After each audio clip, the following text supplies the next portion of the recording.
स्वागत है आपका हमारे चैनल पे। आज हम लोग पढ़ेंगे गोलीय दर्पण, प्रकाश का परावर्तन। क्लास 10th फिजिक्स का गोलीय दर्पण पढ़ेंगे हम लोग। तो गोलीय दर्पण उस दर्पण को कहते हैं जिसकी परावर्तक सतह किसी खोखले गोले का एक भाग होती है। गोलीय दर्पण का परावर्तक सतह क्या होता है? किसी खोखले गोले का एक भाग होती है। गोलीय दर्पण प्रायः कांच के एक टुकड़े को रजतित कर बनाया जाता है जो एक खोखले गोले का भाग होता है। समझ में आ गया होगा, कांच के टुकड़े को रजतित करके बनाया जाता है। कांच के इस टुकड़े की बाहरी सतह को रजतित करने से अवतल दर्पण बनता है। देखिए, कांच का ये टुकड़ा है और इसके बाहरी सतह को रजतित किए तो क्या बना? अवतल दर्पण।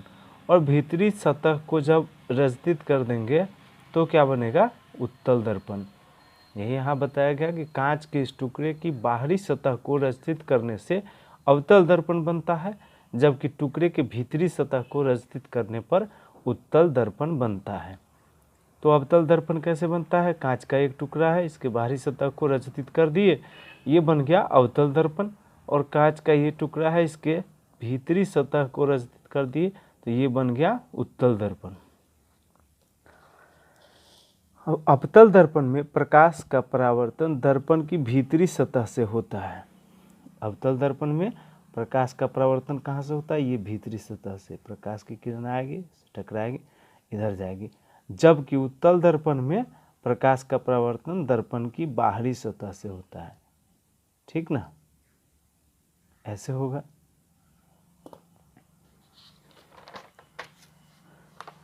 गोलीय दर्पण से संबंधित अब हम लोग कुछ पद समझेंगे। गोलीय दर्पण द्वारा प्रतिबिंबों के बनने की क्रिया को समझने के लिए निम्नलिखित पदों की जानकारी आवश्यक है। क्या गोलीय दर्पण से?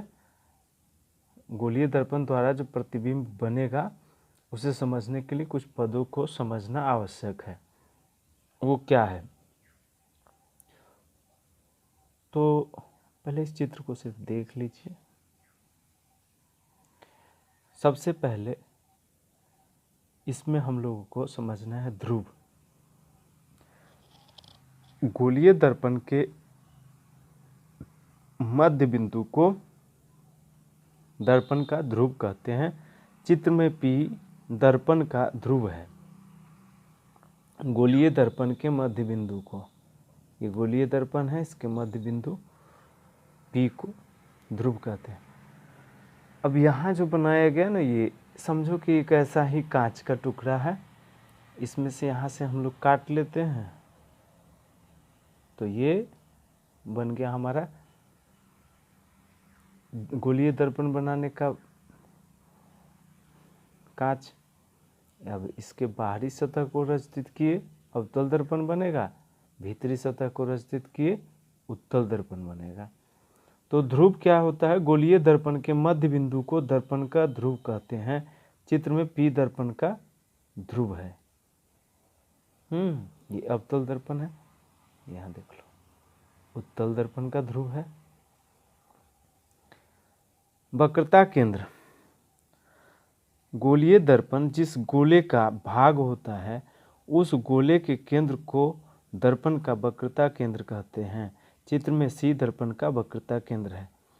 गोलीय दर्पण, इसे अच्छे से समझिए। गोलीय दर्पण जिस गोले का भाग होता है उस गोले के केंद्र को दर्पण का वक्रता केंद्र कहते हैं।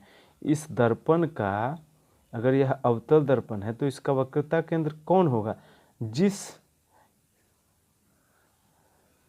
ये पूरे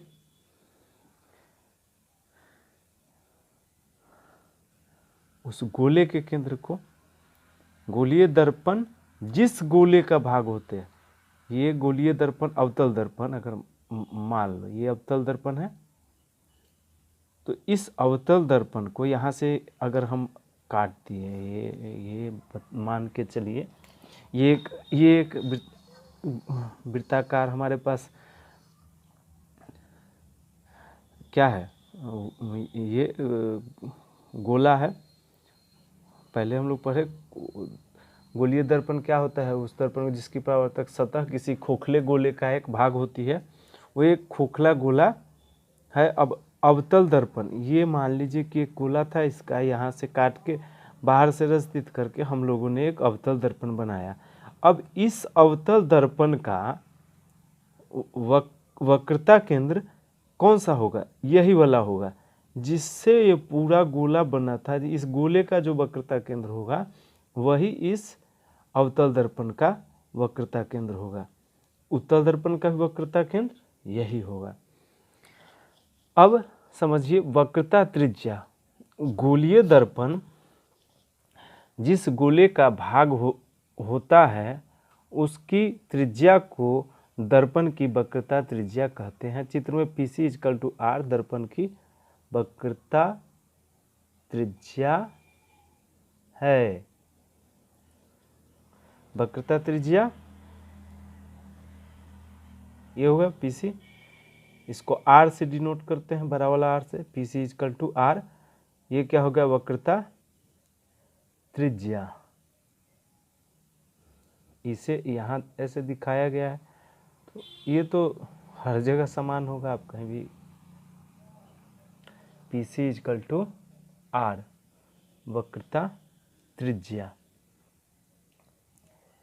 और प्रधान या मुख्य अक्ष गोलीय दर्पण के ध्रुव में गोलीय दर्पण के ध्रुव से वक्रता केंद्र को मिलाने वाली सरल रेखा को दर्पण का प्रधान या मुख्य अक्ष कहते हैं। चित्र में P तथा C को मिलाने वाली सरल रेखा PC मुख्य या प्रधान अक्ष है। ये मुख्य अक्ष है। तो इतने पद अगर आप सबको अच्छे से समझ में आ जाए तो इसके बाद हम लोग समझेंगे फोकस और फोकस दूरी। तो आज के लिए इतना ही, मिलते हैं नेक्स्ट वीडियो में, तब तक के लिए धन्यवाद।